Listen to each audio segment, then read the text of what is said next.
Assalamualaikum warahmatullahi wabarakatuh. Saya Ilham Rahmat. Waalaikumsalam warahmatullahi wabarakatuh.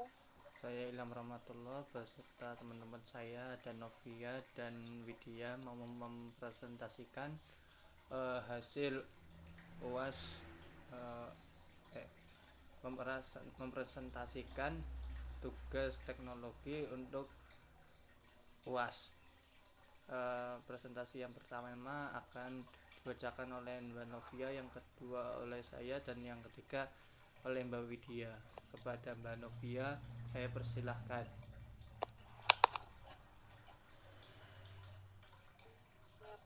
Ya, langsung saja kan yang pertama mengenai GPRS atau General Public Radio Service. GPRS suatu teknologi yang memungkinkan pengiriman dan penerimaan data lebih cepat dibandingkan dengan penggunaan teknologi GSD. Sistem GPRS dapat digunakan untuk transfer data yang berkaitan dengan email, data, gambar, dan www. Selanjutnya, penemuan GPRS terus berkembang hingga kemunculan generasi 3G dan 4G. Perkembangan teknologi ini disebabkan oleh keinginan untuk selalu memperbaiki kinerja maupun kemampuan dan efisiensi teknologi sebelumnya. Kemudian kalau dari GPRS diantaranya yaitu kelebihannya kecepatan transfer data melebihi dial-up yaitu hingga 171,2 kbps. Bisa digunakan untuk akses email, bisa digunakan untuk mengunduh dan mengunggah semua file seperti musik, data, gambar, dokumen, dan lain sebagainya. Kemudian jangkauan GPRS yang lebih luas dan tarif lebih murah dibandingkan jaringan lainnya. Selanjutnya, kekurangan dari GPRS sendiri yaitu harus dengan device atau perangkat yang support atau canggih. Kemudian kecepatan maksimal ternyata palsu. Gelombang sinyal yang diberikan tidak stabil, tidak mendukung layanan video call, layanan streaming online yang dibatasi kecepatannya, tidak mendukung VoLTE yang mempunyai kualitas suara jernih. Kemudian ada GSD atau Circuit Switch Data. GSD sendiri jaringan yang mengalokasikan sebuah sirkuit atau kanal atau channel dan terminal untuk digunakan penggunaan komunikasi. Jika menggunakan GSD, maka tidak menunggu dan bisa langsung digunakan dial dan koneksi, tidak ada jeda atau delay. Untuk saat ini jaringan GSD jarang digunakan karena kurang mendatangkan keuntungan bagi pengguna dan tarif yang tidak kompetitif. Selanjutnya VoIP. Teknologi yang bisa menguntungkan pengguna VoIP adalah teknologi yang memungkinkan pengguna untuk melakukan komunikasi jarak jauh dengan memanfaatkan jaringan internet. Dalam penggunaannya, VoIP menggunakan protokol jaringan H233, MGCP, SIP, RTP, SDP, dan AIX. Seiring berkembang zaman, VoIP kini juga dapat melakukan pengiriman suara dan video dengan jarak jauh dengan lancar, bebas, dan cepat. Beberapa contoh aplikasi VoIP adalah Line, WhatsApp, dan lain-lain. Kemudian aplikasi video conference yaitu Zoom, Skype, dan lain sebagainya. Kelebihan dan kekurangan VoIP. Kelebihannya yaitu lebih hemat biaya dan juga akses internet lebih mudah, lebih cepat, dan bebas serta tidak membayar tagihan telepon lain. Bisa disambung dari smartphone dan komputer. Begitu juga sebaliknya. Kekurangannya yaitu kualitas suara yang kurang jernih dan sering mengalami delay jika jaringan tidak stabil. Kurang lebih seperti itu yang dapat saya presentasikan. Kemudian selanjutnya akan dilanjutkan oleh Mas Ilham.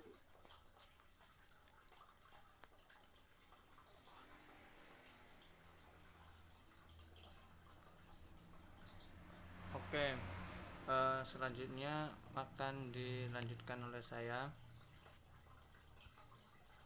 tentang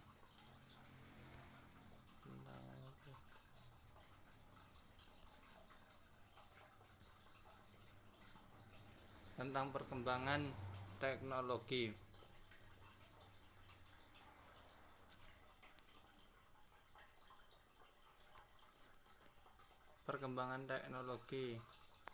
Dampak perkembangan teknologi komunikasi. Yang pertama, dampak positif, menghubungkan orang di seluruh dunia, penyebaran informasi yang cepat, munculnya media sosial, sarana berbagi file. Yang kelima, memajukan dunia pendidikan. Selanjutnya, dampak negatif. Yang pertama, banyak yang melakukan plagiat, banyak penjahat cyber. Yang ketiga, kejahatan hacking dan cracking. Yang keempat, berita hoax. Dan yang kelima, bullying. Terus aplikatif perkembangan teknologi. Yang pertama, dalam bidang informasi kita akan dampak positifnya, kita akan lebih cepat mendapatkan informasi yang akurat dan terbaru di bumi bagian manapun melalui internet. Jadi karena perkembangan teknologi kita bisa dapat informasi dengan cepat. Yang kedua, muncul dalam bidang pendidikan, munculnya media massa khususnya media elektronik sebagai sumber ilmu dan pusat pendidikan. Jadi dalam bidang pendidikan itu sekarang bukan guru yang satu-satunya sumber, melainkan ada juga Google, Yahoo dan lain-lain. Internet itu sumber-sumber ilmu. Yang ketiga, bidang sosial dan budaya. Dampaknya itu perbedaan kepribadian pria dan wanita. Akhir ini mulai banyak pakar yang berpendapat bahwa semakin besar porsi wanita yang memegang porsi sebagai pemimpin, baik dalam dunia pemerintahan maupun dalam dunia bisnis. Dampak dari perkembangan televisi. Yang pertama, dapat mengetahui informasi terkini lewat acara-acara berita. Yang dampak positif. Yang kedua, dapat menjadi sarana hiburan. Yang ketiga, dapat menambah wawasan dan ilmu pengetahuan. Yang keempat, dapat menjadi media belajar. Yang kelima, dapat melepas penat setelah bekerja karena bisa menghibur. Yang dampak negatif dari perkembangan televisi. Yang pertama, menimbulkan sifat malas. Yang kedua, tayangan kekerasan dan perilaku negatif dalam tayangan yang dapat mudah ditiru oleh penonton. Yang ketiga, aktivitas fisik berkurang karena terlalu asik. 4, mudah marah karena terkadang suka terbawa emosi dari tayangan di televisi. Yang kelima, informasi yang didapatkan tidak terkendali sehingga banyak berita hoax.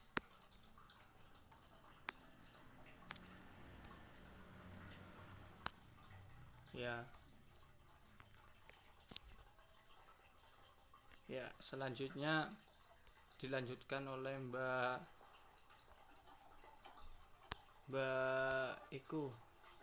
Widya.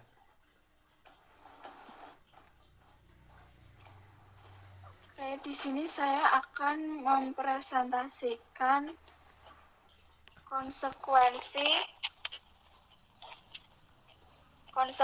terhadap perkembangan teknologi komunikasi. Teknologi komunikasi dan perkembangannya. Media teknologi komunikasi merupakan perangkat teknologi hardware maupun software yang digunakan untuk mendukung proses informasi dan komunikasi. Media teknologi komunikasi dan informasi adalah perpaduan antara kemajuan teknologi digital dengan telekomunikasi yang telah membawa komputer memasuki masa-masa revolusinya. Pada tahun 1970-an, komputer khususnya teknologi PC atau personal komputer mulai diperkenalkan sebagai alternatif pengganti mini komputer dan menjadi satu fasilitas yang dapat memberikan keuntungan untuk memperoleh data atau informasi yang cepat, untuk meningkatkan efisiensi, dan untuk mendukung terjadinya proses kerja yang lebih efektif. Sejak itu, komputer tidak hanya digunakan milik pribadi, tetapi juga digunakan untuk kepentingan perusahaan untuk menyampaikan informasi dan komunikasi kepada publik. Perkembangan teknologi komunikasi dan informasi yang sangat pesat saat ini, maka diperkirakan munculnya berbagai produk teknologi komunikasi baru seperti internet, teknologi web, e-commerce, blog, Facebook, internet, dan layanan-layanan video atas permintaan radio, koran, dan televisi online. Yang pertama adalah konsekuensi sosial.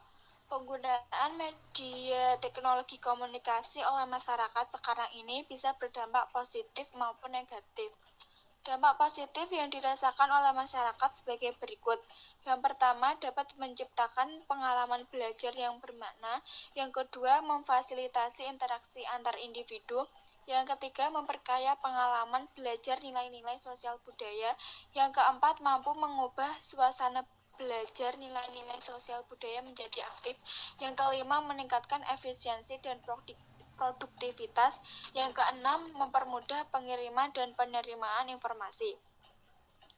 Beberapa dampak konsekuensi negatif penggunaan media teknologi komunikasi. Yang pertama, hilangnya kesempatan komunikasi interpersonal. Yang kedua, mempertajam kesenjangan.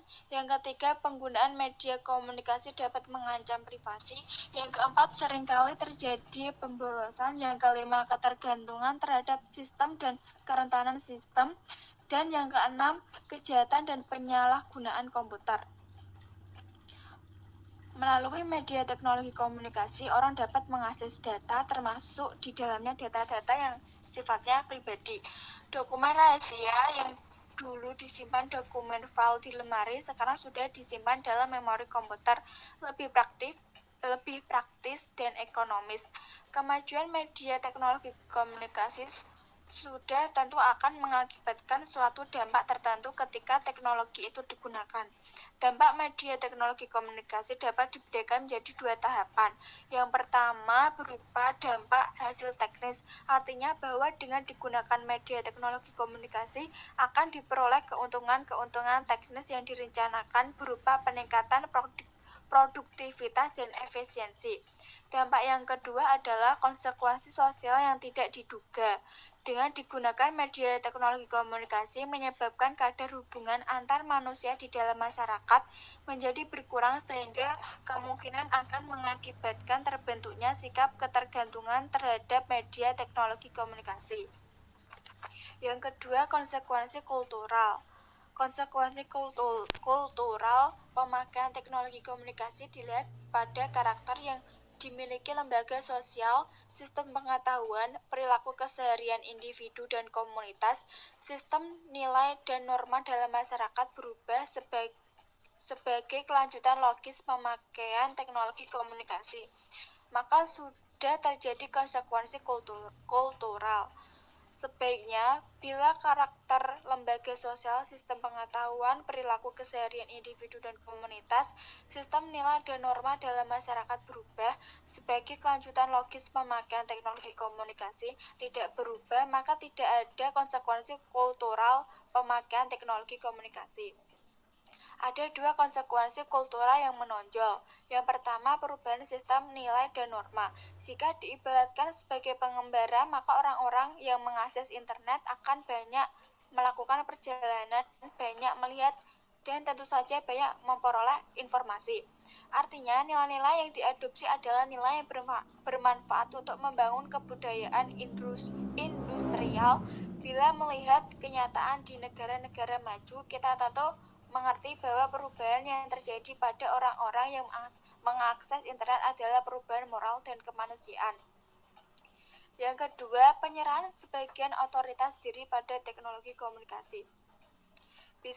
Bila dicermati, maka orang-orang yang mengakses teknologi komunikasi akan meluangkan waktu yang banyak dan biaya yang mahal untuk mencari informasi yang dibutuhkan.